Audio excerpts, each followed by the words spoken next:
members and the prominent and capable men and women who were to lead the organisation.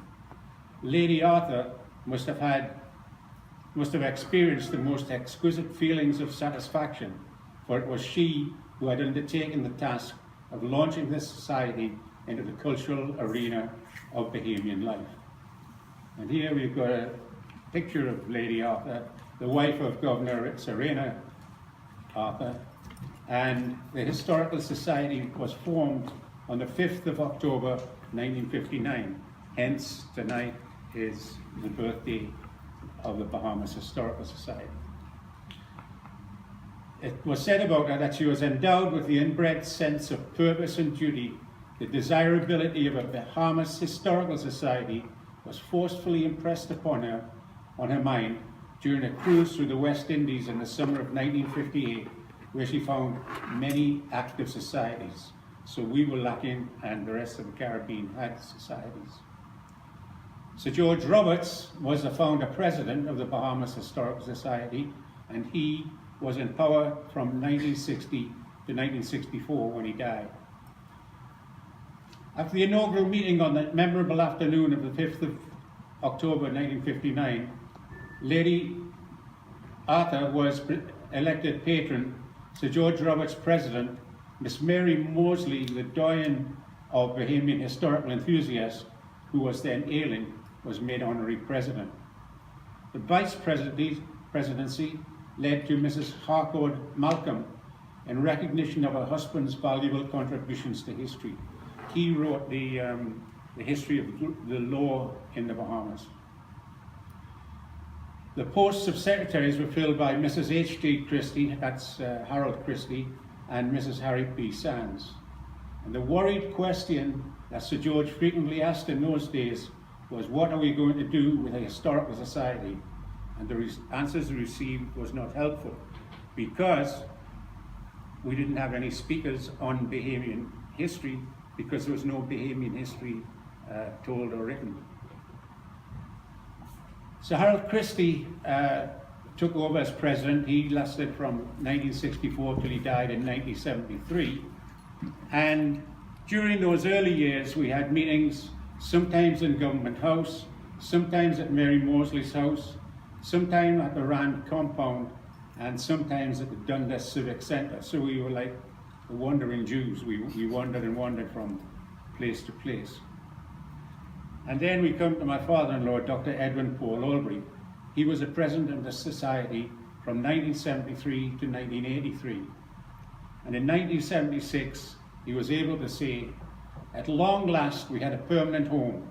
No more shifting about, no more demoralizing uncertainty. And under the direction of Paul Albury himself, an accomplished researcher, writer, and speaker of history, the society could flourish, and other things were falling into place.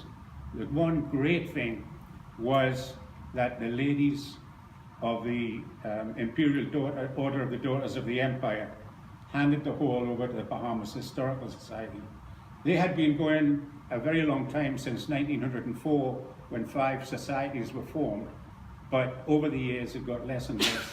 And after independence and when Britain was no longer empire, you could no longer have the Daughters of the Empire. So it kind of faded out. It didn't die until 2005.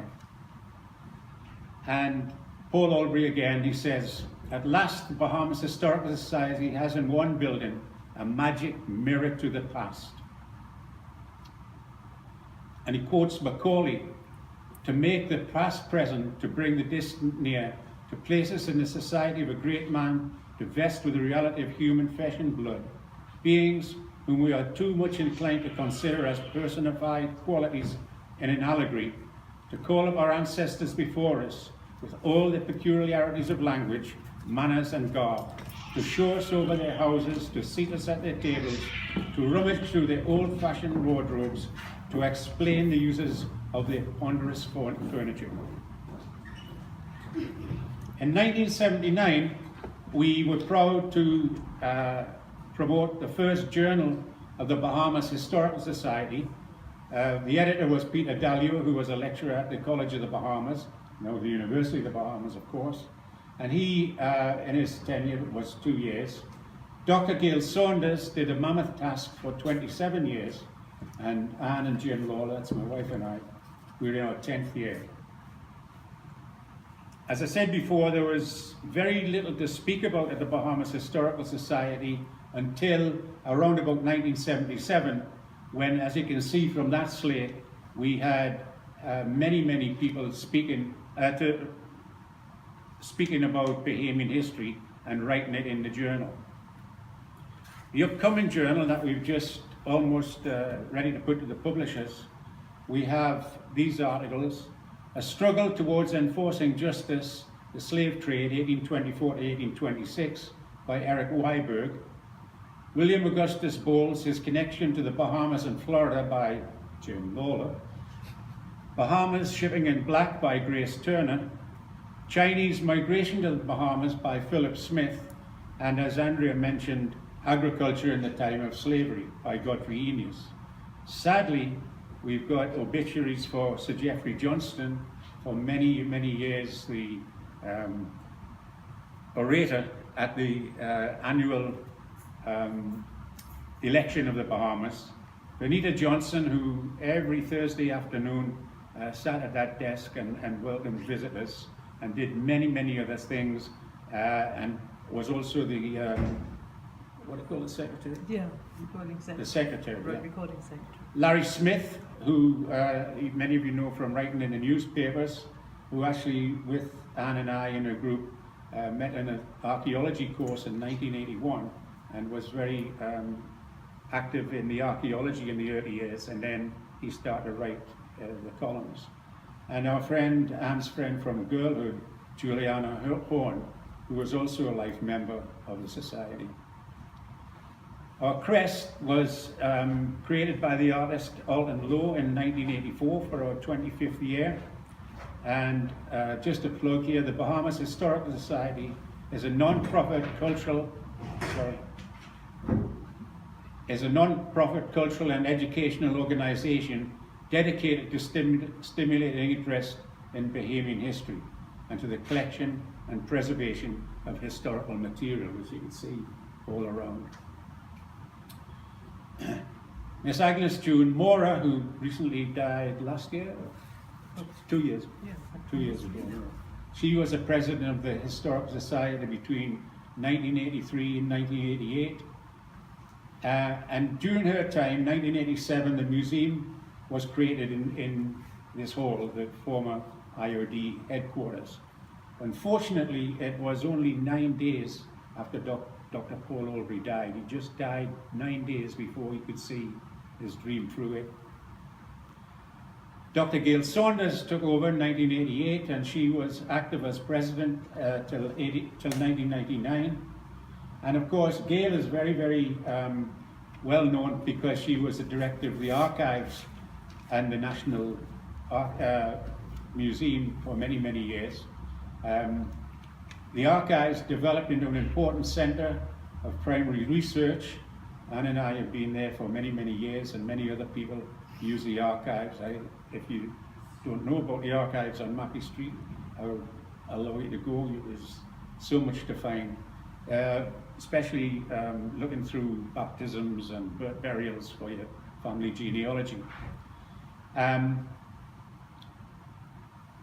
So with the research, a determined effort was being made to introduce the teaching of Bahamian history into the schools, and the College of the Bahamas was getting underway with teachers better qualified and more inquisitive than our country had ever known.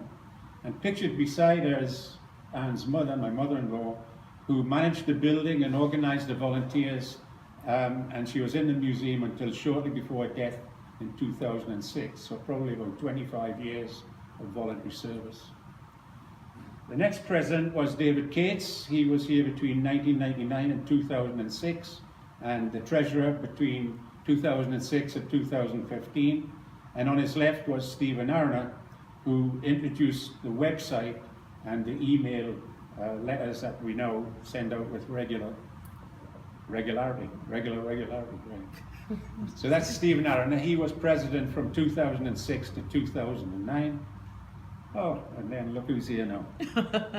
Jim Lawlor, 2009 to 2014. I'm quite proud, I was honoured and quite proud to be president. The first aim was to get to know my committee and volunteers and members and visitors. And I came here nearly every day, and found that they were really wonderful people. The second aim was to clean and revamp the museum and make it more attractive, which I did, and it's still an ongoing thing to do that. And I'm happy to say my third aim to build up the membership was successful. And finally, I hope to get people more interested and aware of the history. And I use regular newsletters to try and do that. This is me pictured with Prime Minister Ingram at the time, and we managed to sell him, well, we donated him with all the copies of the past journals so that he would know our history. That same year was our Golden Jubilee, our 50th year, so we honoured a lot of our people: Barbara Brown, Dr. Vernell Allen, Dolly Foster, Mercedes Brown on behalf of Donnie Brown, who had just passed away, Bruce Rain on behalf of his uncle Sir Geoffrey Johnson, who by that time was suffering from Alzheimer's, Dr. Gail Saunders, David Cates, and Jude Moore, the past presidents. We've got to thank Robert, who's been our YouTube and live stream for about the last 8 or 9 years. Jamal, who's an IT specialist, is now in school in Toronto, but he still sends out the newsletter blast.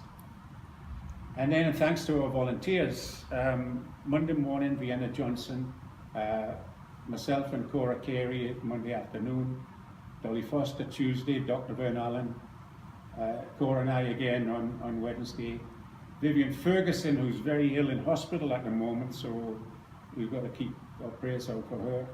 Tony Roberts, he and Vivian used to alternate. Venita Johnson, who I say just deceased. Kay Evans and Daphne Knowles-Toma, who also has been ill. Andrea for the management of the museum and the volunteers and much more, took over from Joan Clark, who had been working for many years till she got sick. Andrea has also taken over Clarice Granger, organising the lunch and fashion show, which we hold each April or May. Thanks to Robert again for the YouTube and live stream, and to Jamal for the News Blast website and Facebook. And here we come to our president since 2014, Andrea Major. She's had new dreams and new horizons, and she's gradually fulfilled them. Thank you very much.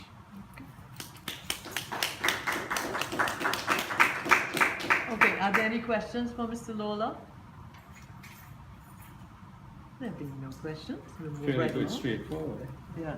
Thank you very much, Jim. That's a great overview. No, can I get my... I cannot stop it.